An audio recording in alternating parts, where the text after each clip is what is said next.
All right, we're going to give this a go.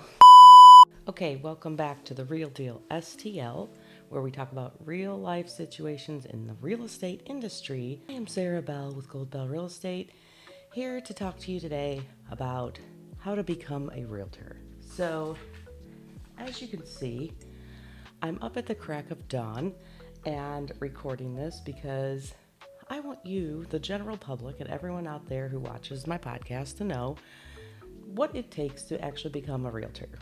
So we're just going to jump right into it. In the state of Missouri, you have to do 48 hours of class time, an additional 24 hours after that, after you pass your test. What you can do is you can either go to a class in person, which is basically 6 days, 8 hours a day, 6 days in a row, and you just cram for the test. You can also do it online. I don't suggest that unless this is like your second time getting your license, because the test is just so finicky, and the way they ask the questions, they're trying to trick you the whole time. So if you don't have that in-person instruction kind of telling you how to read these questions and how to answer them to the test, your initial answers are always going to be wrong. Like, you're always going to pick the wrong answer first, and then you're going to think about it, and then you're going to reread it, and you're going to realize they slipped key words in there that changed the whole meaning. If you weren't paying attention, you missed that. So I really highly suggest anybody brand new getting into the industry to go to in-person classes. Just take that week, those 6 days, and just bing, get it all figured out, do it, and then go immediately and take the test. Your odds of passing are so much more likely. In fact, I have real life example of that. Agents of mine who went to the in-person school and took the test immediately after passed on the first try. Agents who did the online, and they give you 6 months online. You have 6 months to do all these hours and get ready for the test. They took several more times of taking the test to pass it. And that's really frustrating when you don't pass on the first try. It's frustrating when you don't pass on the second, the third, the fourth, the fifth. Like, almost makes you wonder, like, should you even really be doing this over and over again? So to eliminate yourself the frustration, I would always go in person to a class. Once you get the test passed, now you have this past test. You can't really do a ton with it because you have to go and hang your license with a broker.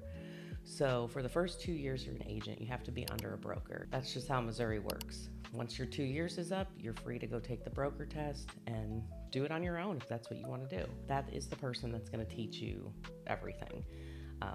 You need that broker. A good broker is worth their weight in gold. You must do your research when you are ready to hang your license with someone, because that is what's going to be the difference between you being a success and not. Just working so hard to plant in everybody's mind that I'm a realtor, because let's be honest, everybody knows like 10 realtors. So especially when you're new, it's hard to get people to want to pick you. And when you have that great broker in your back pocket, I mean, that just makes you look more credible. It makes sure your deals are going to go smooth. Like, you really need to think that through when you're getting ready to hang your license somewhere. You also will start learning the whole ropes about the associations that you're about to join. So there is always going to be like a national level, a state level, and then your local level. Local for me is St. Charles County Realtors.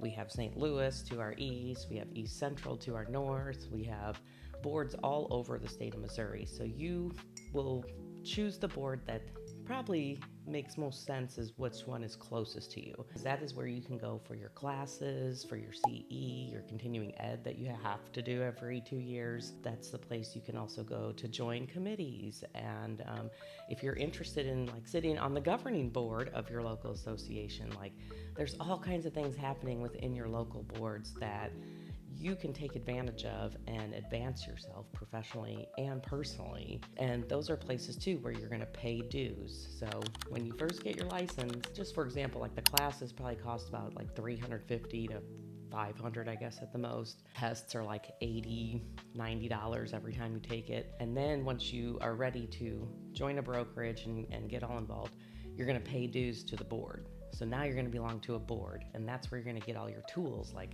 your access to the MLS and those lock boxes, those electronic ones. Just keep in mind, like, just to jump into it, you're going to be close to a couple grand just to get going. Huge thing for when you're going to become a realtor and you're going to become a successful realtor is your ability to network and get to know as many other agents as possible and the public. It's kind of like to break it down into, you need at least 3 good network groups.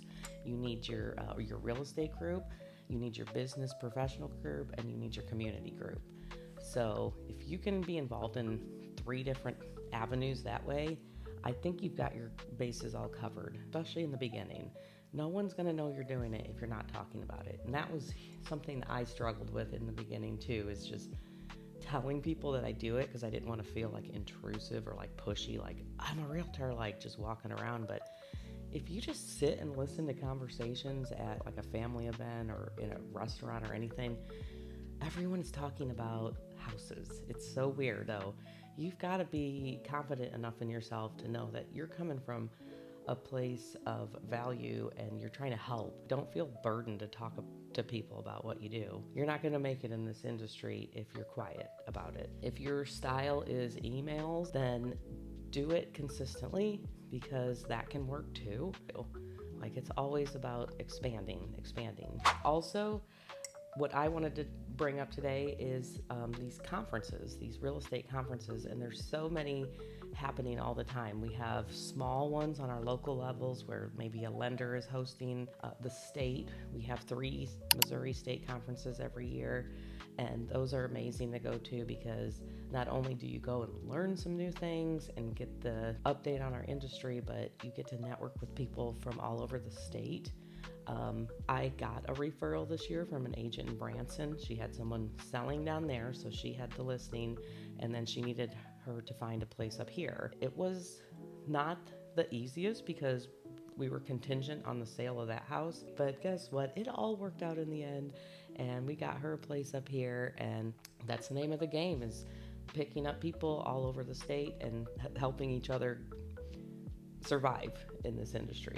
So I also just got to go to a National Association of Realtors conference, and surprise, I am going to be the president of our local board next year.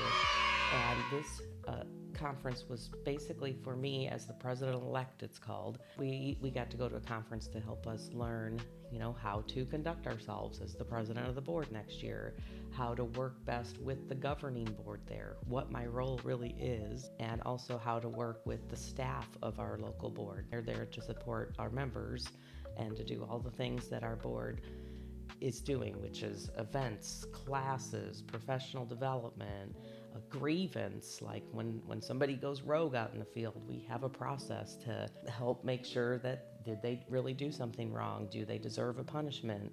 What should happen from this point? So it was a great conference. When you go to these conferences too, you can dictate how it's going to go. You either are going to stare at the floor the whole time, be full of anxiety and nervousness and not talk to anyone, hide out in your room at night.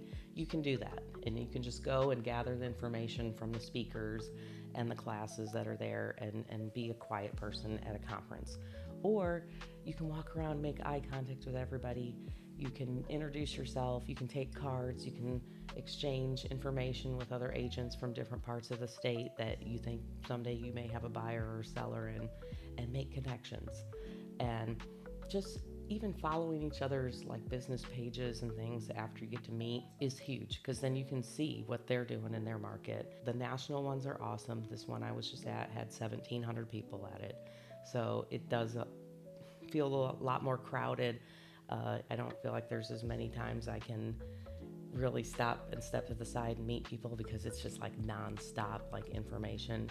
And I love it. I got a lot out of it. It was a quick 2-day one. Super beneficial to my business and my own professionalism. And I highly recommend national, state, local, anything you can do. Kind of find your niche, find your favorite place to be, and find your people. So basically that's what I wanted to tell you today, is about being a realtor is not just getting the license and then sending emails. Like, there is a lot of effort that goes into just being putting yourself out there all the time. That means getting up every day. And it's hard sometimes because it's like, I get up early. I have a high schooler. I got to get her going by 5:30. I work a full day's of work. And then, then you get the clients who, oh, now that I'm off work at 5, like I'm ready to talk, I'm ready to do things. And, I just pulled a full day and I'm still going. Really long hours. It's, hold on, I'm going to kill my dog.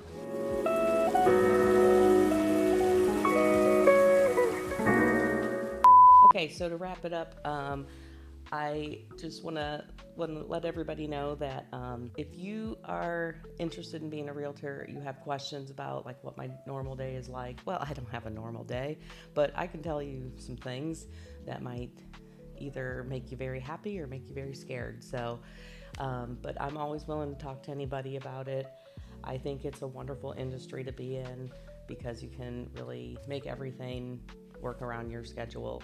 Sometimes I think we forget our boundaries and work starts leaching into every aspect of our life, but still working on that. I'm trying to think of a great thing that happened this week. Well, I was able to bring another agent on board, so I'm up to 7 agents, and I'm really getting excited about the future of my company. It's pretty amazing how when I started my brokerage a little over 2 years ago, I didn't think like it would grow this fast, and it's pretty awesome. I don't know. I think I'm just gonna have to wrap it up.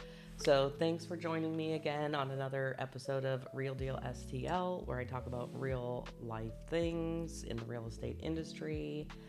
I hope you have a really good day, and we'll see you next time.